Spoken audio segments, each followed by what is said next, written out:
అయితే మీరు పార్టీ పెట్టారు. పెట్టిన వెంటనే తెలంగాణలో పోటీ చేశారు. మన ఆంధ్రప్రదేశ్‌లో పోటీ చేశారు. మీ ధైర్యం ఏంటి అసలు? ఎందుకంటే పెట్టిన వెంటనే మీరు ఓడిపోతారని కూడా తెలుసు. ఎందుకని మీరు ఆ బ్యాడ్ నేమ్ తెచ్చుకున్నారు కదా! ఎక్కడ గెలవలేదు. డిపాజిట్లు కూడా రాలేదు. ఆఖరికి రామచంద్ర యాదవ్‌కి కూడా డిపాజిట్లు రాలేదని పేరుంది కదా! మరి ఎందుకు ఆ తప్పు నిర్ణయం చేశారు? తప్పుడు నిర్ణయం అనైతే నేను అనుకోవడం లేదు.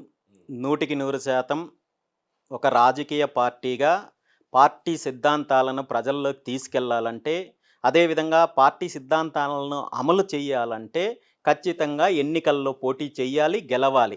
గెలుపు ఓటములకు సంబంధం లేకుండా ప్రజల్లోకెళ్ళడం పార్టీ యొక్క బాధ్యత. దాన్ని అనుగుణంగానే ప్రజల్లోకి ఎళ్ళగలిగాము. ప్రజల్లోకి పార్టీ సిద్ధాంతాలను తీసుకెళ్ళగలిగాము. మీరన్నట్టు గెలుపోటములనేవి సెకండరీ. ఖచ్చితంగా ఈరోజు కాకపోయినా రేపు మాకు మళ్ళీ అవకాశం వస్తుంది. ఖచ్చితంగా ప్రజల్లోకి పార్టీ యొక్క సిద్ధాంతాలని, పార్టీ విధానాలని తీసుకెళ్ళినప్పుడు భవిష్యత్తులో మాకు అవకాశం వస్తుందనే ఉద్దేశంతోటే ఎన్నికల్లో వెళ్ళడం జరిగింది. ఎన్నికల తర్వాత కూడా పార్టీని ప్రజల్లోకి తీసుకెళ్తున్నాము. ప్రజల యొక్క సమస్యలు, రైతుల సమస్యలు కావచ్చు, యువత సమస్య కావచ్చు, అదేవిధంగా బీసీల సమస్యలు కావచ్చు, అదేవిధంగా శాంతి భద్రతలకు సంబంధించిన సమస్యలు కావచ్చు, ప్రభుత్వం చేస్తున్న అవినీతి పైన కావచ్చు, పూర్తి స్థాయిలో బీసీవై పార్టీ పోరాటం చేస్తూనే బీసీవై పార్టీని అన్ని వర్గాల ప్రజలకు చేరువేసే దిశగా ముందుకెళ్తున్నామన్న. ఇంత పెద్ద పవన్ కళ్యాణ్ గారంటే మాస్ ఫాలోయింగ్ అనే వ్యక్తి, సినీ నటుడు.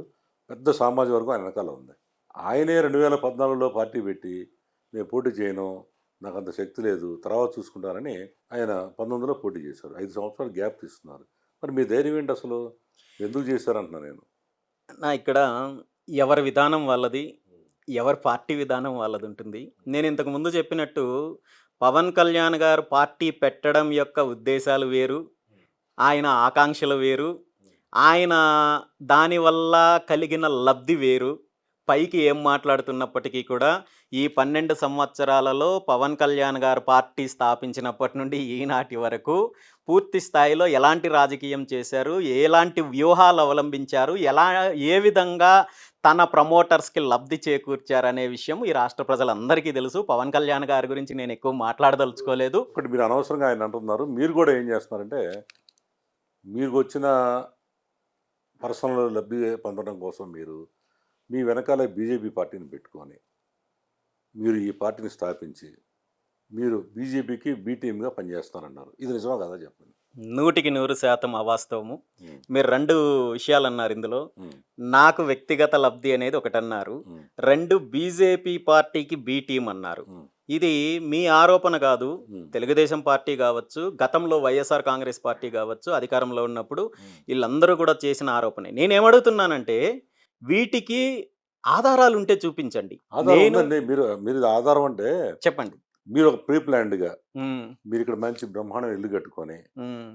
ఆ తర్వాత కావాలని పెద్దిరెడ్డి మీదకెళ్ళి, హ్మ్. మీ ఇంటి మీద మీరు దాడి చేయించుకొని ఆళ్ళ ద్వారా, మీరు అక్కడి నుంచి వెళ్లి పెద్ద సెంట్రల్ గవర్నమెంట్ సెక్యూరిటీ తెచ్చుకొని, హ్మ్. ఈరోజు ఈ 2 రాష్ట్రాల్లో ఎవడు సాధ్యమే చెప్పండి?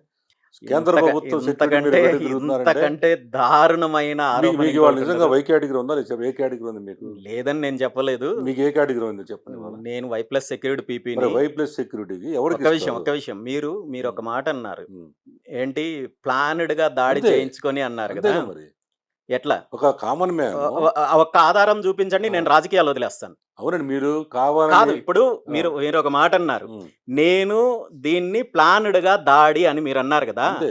దీనికి ఆధారం చూపించండి. హ్మ్. నేను రాజకీయాలు వదిలేస్తాను. ఇప్పుడు రాజకీయాలు గాదు. హ్మ్. తెలుగు రాష్ట్రాలే వదిలేస్తాను. ఇప్పుడు ఒకటండి. చూపించగలరా మీరు? దానికి ఆధారం ఒకటే ఇవన్నీ దానికి ఆధారం ఒకటేనండి. మీరు హ్మ్. వైసీపీ గవర్నమెంట్‌లో పెద్దిరెడ్డి హవా బ్రహ్మాండంగా నడిసి, హ్మ్. రాష్ట్రంలోనే దడదల్లాడిస్తున్న ఆయన మీదకి మీరు ప్లాన్డ్‌గా ఎళ్లి ఆయనతో మీరేదో రెచ్చగొట్టి, మీరు కావాలని దాడి చేయించుకున్నారు.